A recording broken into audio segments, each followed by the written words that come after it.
Ini adalah lembah Amazon. Di sini seperti penjara semua hewan paling berbahaya. Amazon telah menciptakan pembunuh dan monster selama lebih dari 60 juta tahun. Dan inilah bukti betapa berbahayanya tempat ini. Mungkin mereka tidak terlihat sangat mengancam, tetapi karena kamu tidak tahu siapa mereka. Sekarang coba tonton video ini sampai habis. Kamu akan tahu mengapa Sungai Amazon menciptakan monster mengerikan. Anaconda mampu menelan aligator utuh atau seorang manusia. Sekarang bayangkan apa yang bisa dilakukan monster yang jauh lebih besar jutaan tahun yang lalu. Setelah meteor itu menghantam bumi, ini adalah jenis ular yang hidup sekitar 60 hingga 50 juta tahun yang lalu. Periode Paleosen, periode kira-kira 5 juta tahun pasca kepunahan massal dinosaurus.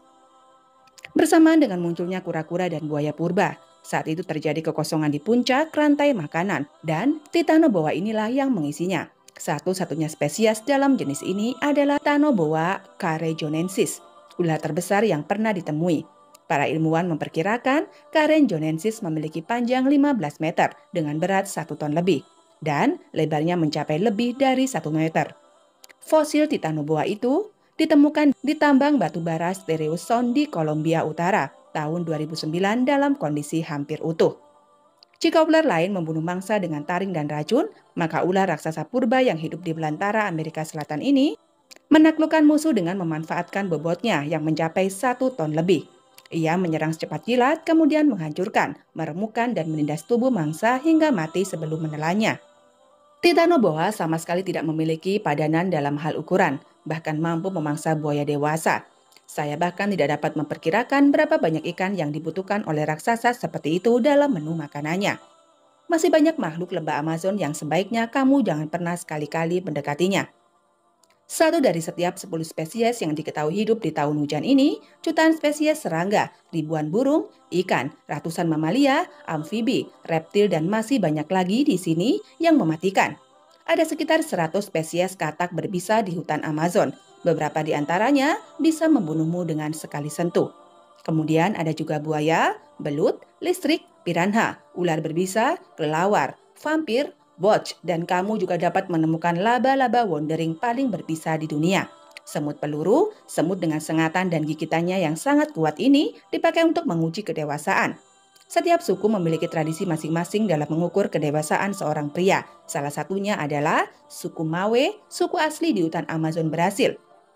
Untuk memastikan anak laki-laki telah memasuki usia dewasa, mereka harus melewati ritual menyakitkan selama 11 jam dengan cara memasukkan tangan ke dalam sarung tangan rajutan daun yang diisi dengan ratusan semut peluru. Bahkan, bagi beberapa orang, rasa sakitnya terasa hingga berminggu-minggu. Tidak sedikit juga yang menangis dan pingsan akibat tidak tahan dengan sengatan semut peluru. Nah, bagaimana tidak menangis? Bayangkan, 2.250 gigitan semut peluru sanggup membunuh orang dewasa. Gigitannya 30 kali lebih menyakitkan dibandingkan dengan sengatan lebah. Dengan sengatan semut peluru, rasa sakit akan menjalar ke seluruh tubuh. Kamu akan mulai berkeringat, gemetar, detak jantung meningkat, dan jika kamu mendapatkan beberapa sengatan, kamu mungkin akan pingsan. Kalian bisa membayangkan bagaimana rasanya meskipun begitu suku Mawe hingga kini masih mempertahankan tradisi tersebut. Hutan Amazon menyimpan rahasia tersembunyi yang mengerikan, termasuk di dalamnya terdapat makhluk-makhluk yang membahayakan kehidupan manusia. Apalagi jika kamu berada di alam liar. Kamu harus siap dengan kondisi terburuk yang akan kamu temukan. Seperti apa yang terjadi pada Jeremy Way, seorang petualang asal Inggris ini mencoba menguji adrenalin dirinya. Berada di belantara hutan sungai Amazon. Ini tidak main-main. Jeremy bersama timnya dari program Reforma Street rupanya berhasil menemukan sesuatu di dasar sungai Amazon. Dengan suasana kedalaman hutan yang gelap dan mencekam, Jeremy memberanikan diri menyelam ke air keruh sungai Amazon. Masuk beberapa meter ke dasar sungai misterius tersebut dan akhirnya sesuatu yang mencekam pun terjadi. Ia bertemu dengan si monster Amazon. Monster itu adalah seekor ular anaconda berukuran besar yang terdiam di dasar sungai. Anaconda dengan panjang sekitar 6,7 meter ini bahkan diduga telah membunuh seorang pria. Bahkan ada sebuah kisah unik antara anaconda dan sungai Amazon. Menurut suku asli di pedalaman Amazon, mereka percaya jika sungai Amazon terbentuk karena ular seekor anaconda raksasa bernama Secure to Gigantic. Jika anaconda yang ditemukan Witt hanya 6 meter, Maka Securito giganti mampu mencapai panjang 40 meter dengan diameter 80 cm dan berat 40 ton. Sejeruzu yang sangat besar itu berjalan di sepanjang hutan lalu turunlah hujan lebat karena ternyata jumlah Sejeruzu sangat banyak.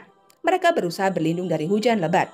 Dipercaya jejak anaconda raksasa, ia bercampur dengan lumpur. Itulah yang membuat aliran sungai Amazon. Ular berukuran raksasa ini masih ada dan bersembunyi di peradaban. Apa yang dilakukan Jeremy Wright? Ini memang bukanlah perkara mudah. Tentu kamu bisa membayangkan bagaimana jika kamu disuruh menyelam ke sungai Amazon. Padahal selain anaconda di sungai Amazon, hidup banyak sekali hewan-hewan mengerikan. Sebut saja ikan predator piranha. Ikan ini sebenarnya memiliki beberapa jenis. Namun dari sekian banyak jenis yang ada, ikan piranha merah lah yang menjadi momok paling menakutkan bagi manusia. Meskipun kalau di film fiksi, kita sering disuguhkan dengan kebuasan ikan piranha merah. Namun nyatanya, piranha lebih tertarik untuk memburu sesama ikan dan juga serangga air. Apakah ikan ini bisa memakan manusia? Kalaupun memang dia menyerang makhluk yang lebih besar, biasanya makhluk tersebut sudah terluka parah, sehingga tinggal dihabisin oleh mereka. Tapi, kalau memang mereka tengah dalam kondisi tersudut, mereka biasanya tidak segan-segan menyerang manusia dan makhluk lain yang lebih besar. Biasanya, piranha menyerang penyelam jika tinggi muka air menurun. Mangsa menepis atau jika ada yang mengganggu telur mereka yang dikubur di dasar sungai. Intinya, jika seseorang berada di situasi di mana ikan piranha merasa terancam atau sangat lapar, kemungkinan ikan tersebut akan menjadi lebih agresif dan bisa saja menyerang manusia. Jadi, jangan pernah mencoba mendekati ikan ini di saat ia mulai lapar. Bisa jadi kamu menjadi daftar menu santapannya. Lantas bagaimana dengan ikan ini? Ikan paku. Hewan mengerikan ini bahaya bagi pria. Sebaiknya kamu berhati-hati. Ikan paku merupakan ikan omnivora atau pemakan segalanya. Namun ikan ini sangat menyukai buah dan juga kacang. Dengan gigi yang menyerupai gigi manusia, seringkali ikan ini salah mengartikan alat vital pria sebagai salah satu sumber makanan. Bahkan beberapa kasus pria tewas karena alat vitalnya digigit oleh ikan paku. Di sungai Amazon, kamu bisa temui beberapa spesies ikan berbahaya. Siapapun yang melihat ikan payara pasti akan sadar bahwa mereka telah bertemu dengan salah satu hewan berbahaya yang pernah ada di sungai Amazon. Giginya yang tajam seperti vampir, ikan predator ini merupakan lawan utama dari ikan piranha. Dapat bertumbuh sampai dengan 1,2 meter, dilengkapi dengan 2 gigi tajam dengan panjang 15 cm, yang biasa digunakan sebagai senjata utama untuk membunuh mangsanya. Mengapa sungai Amazon menciptakan monster mengerikan? Sampai saat ini masih menjadi misteri yang belum terpecahkan. Segala sesuatu yang diciptakan baik di langit maupun di bumi pasti ada tujuan dan hikmahnya. Tidaklah semata-mata karena hanya suka-suka saja dan tidak ada suatu makhluk hidup yang diciptakan sia-sia. Inilah tujuan penciptaan. Sungai Amazon menawarkan habitat yang sangat beragam.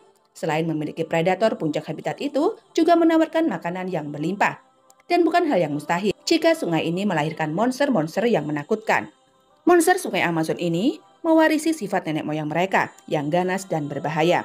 Walaupun sampai saat ini banyak yang tidak mempercayai teori evolusi mulai dari zaman purba puluhan ribu tahun yang lalu hingga bumi modern saat ini. Namun kenyataannya telah banyak hewan-hewan yang punah akibat tidak dapat bertahan diri dari seleksi alam. Tidak sedikit dari hewan-hewan purba tersebut yang masuk dalam kategori predator buas.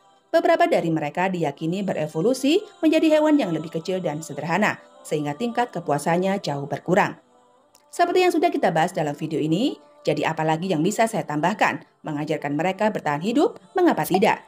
Berapa banyak hal yang menakjubkan yang ada di dalam planet ini, dan berapa banyak yang ada di luar sana? Seperti biasa, jika kalian mau saya membahasnya, silakan tulis di kolom komentar. Sampai jumpa di video-video menarik selanjutnya.